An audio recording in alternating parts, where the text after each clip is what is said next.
Última semana de agosto, la prensa nos habla de una visita histórica de Peña Nieto a California con 10 gobernadores mexicanos. Lo inusitado y histórico es que llevaba como corte a 10 gobernadores para que le acercaran a las organizaciones de migrantes. Esta red de líderes de organizaciones de migrantes mexicanos organizados, Michoacán, Zacatecas, Veracruz, Oaxaca, Jalisco, etc., le mandan una carta abierta que aparece en California y aparece acá. Atentamente le dan la bienvenida y lo invitan a que se manifieste sobre esos temas centrales. ¿Cuál es su posición sobre las causas estructurales de la migración? ¿Cuál es su posición sobre los 60,000 niños migrantes detenidos en Estados Unidos, 12,000 de origen mexicano, 7,500 deportados de manera expedita? Que adopte un enfoque integral sobre la migración de costos y aportes, y que adopte un enfoque de políticas migratorias y derechos humanos. Esto lo pueden ver ustedes en la página web muy bien hecha que tiene esta red. Que se erradique la violencia y la desaparición de más de 30,000 personas en México. ¿Cómo es posible que en este país que se supone de leyes desaparezcan 30,000 personas y no se haga nada?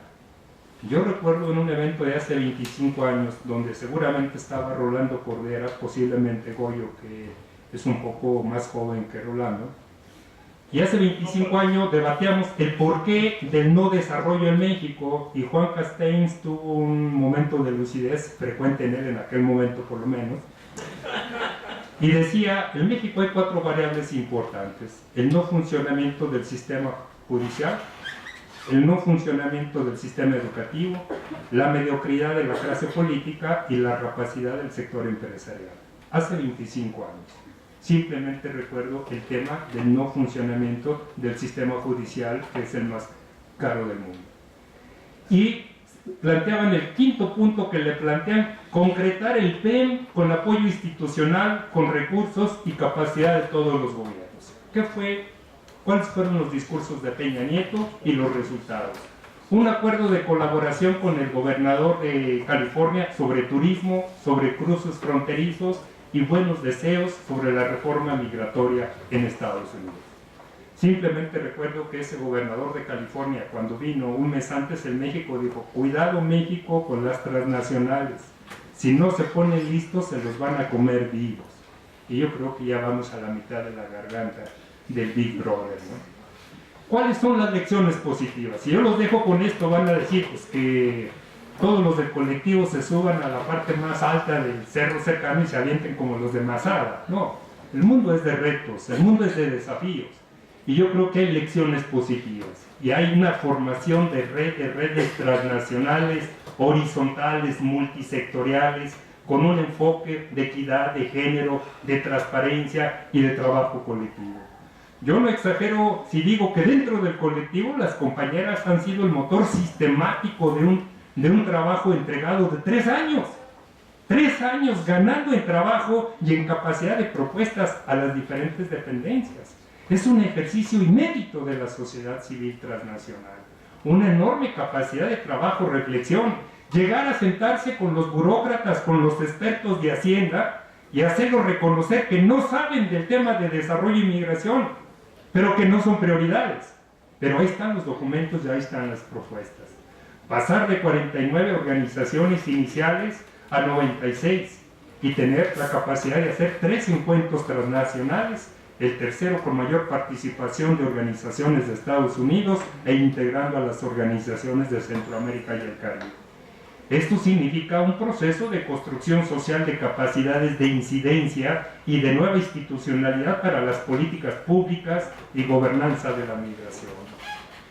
La semana pasada estuvo Gustavo Esteva invitado en Zacatecas por el Movimiento 132, todavía existe, y por los muchachos zapatistas en Zacatecas. Y Gustavo Esteva decía: el mundo como está hoy, como está México, no es para el optimismo, pero sí es para la esperanza.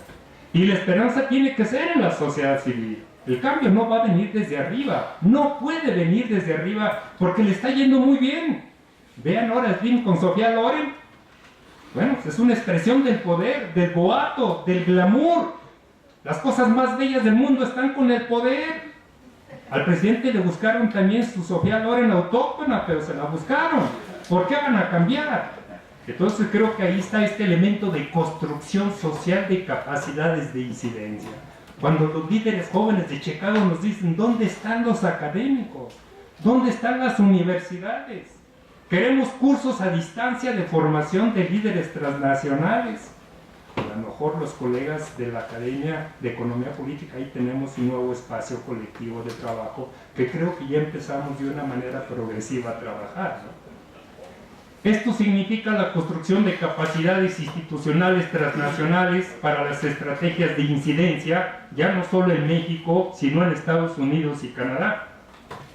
Eso ha permitido que tengamos una presencia relevante en los foros mundiales. Yo pongo un ejemplo, en el foro de alto nivel sobre migración y desarrollo de las Naciones Unidas, primera semana de octubre, hubo una representación importante del colectivo, organizaciones migrantes, organizaciones de la sociedad civil.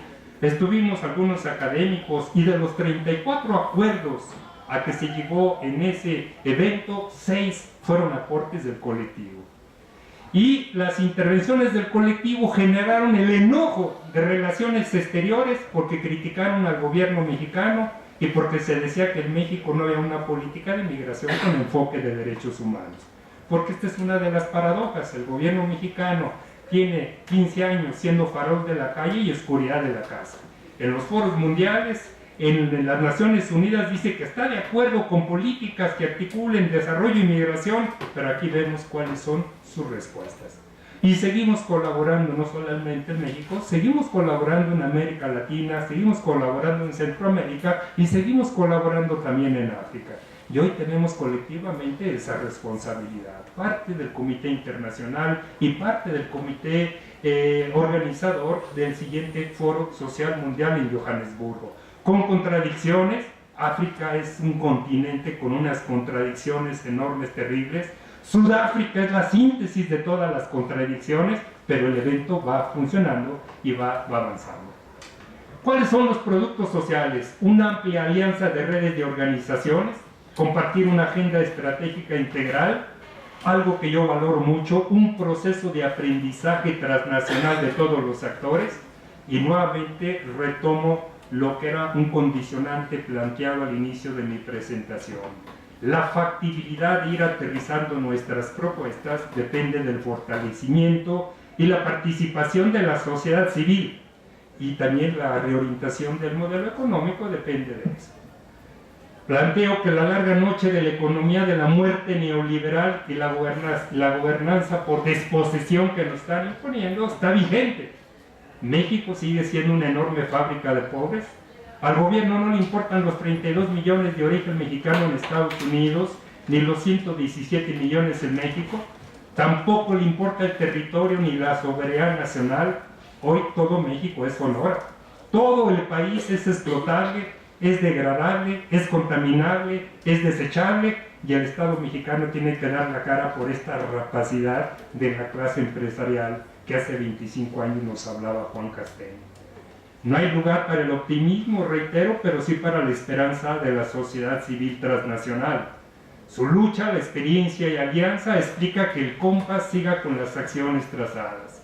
Y para el 2015 ya se está trabajando con la construcción de nodos regionales de capacidad institucional, incidencia en la construcción estatal, municipal y monitoreo del PEN.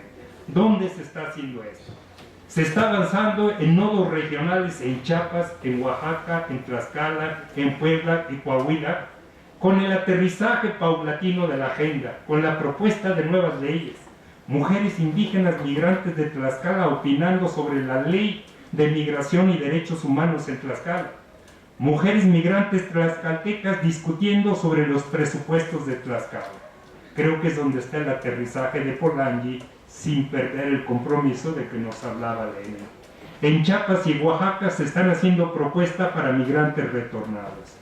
Hace 2 días, las organizaciones de migrantes oaxaqueñas, junto con el Instituto Oaxaqueño de Atención al Migrante, que está al frente de un migrante indígena, Rufino Domínguez, presentaron la primer propuesta de un programa de atención para migrantes retornados, donde están intentando aterrizar en Alpén y ayer lo discutíamos telefónicamente con ellos. Allí es fundamental que sea vinculante, no sea un programita asistencialista. Deben articular la Secretaría de Economía, tienen que articular desarrollo social, tienen que articular agricultura, tienen que articular educación y salud, y tienen que asegurar presupuesto, si no va a seguir siendo un programa marginal.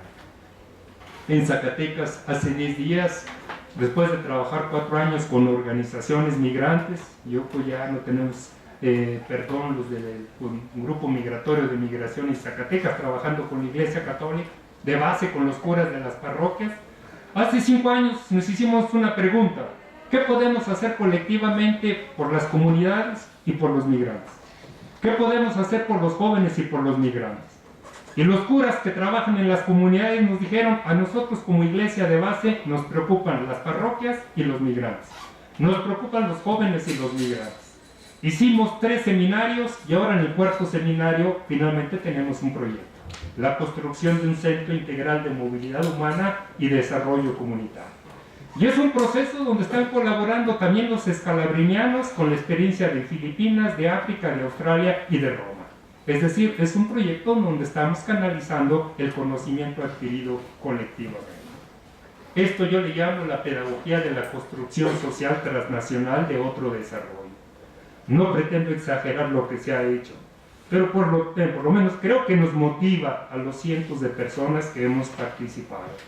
Es el germen de un nuevo paradigma, quizá una cosa chiquita como lo que representa ahora Vía Campesina, para salir de la economía de la muerte y del ecocidio.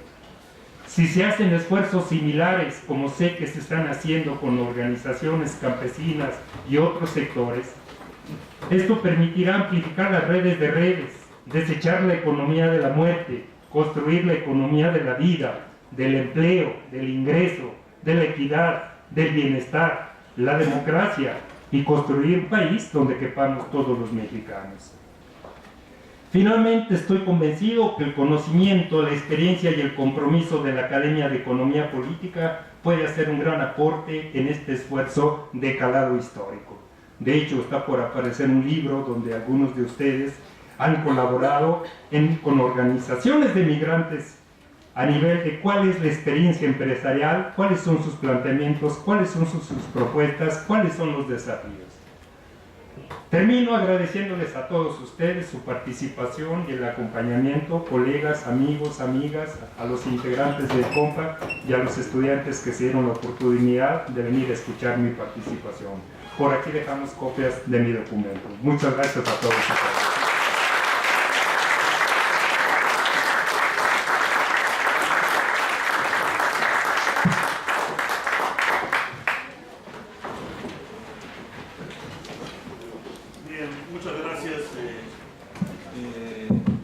Colega y amigo Rodolfo García Zamora, muy bienvenido a la Academia Mexicana de Economía Política. Ha sido un gusto y un honor escucharle. Están presentes los siguientes miembros de la Academia, académicos: Eugenia Correa Vázquez, nuestra actual presidenta, un servidor, Alicia Girón González, Josefina Morales Ramírez, Ángel de la Vega Navarro, Jorge de Champs Góngora, Antonio Gasol Sánchez, Gregorio Vidal Bonifaz y Jorge Alfonso Calderón Salazar. Vamos a seguir con nuestra reunión, dándole la palabra a la doctora Eugenia Correa Vázquez, presidenta actual de la Academia, y que va a hacer un comentario para recibir a nuestro colega y amigo. Gracias, muy buenas tardes a todos ustedes y muy buenas tardes a los académicos que nos acompañan el día de hoy. Creo que ha sido una conferencia, una disertación tan abundante y profunda que tiene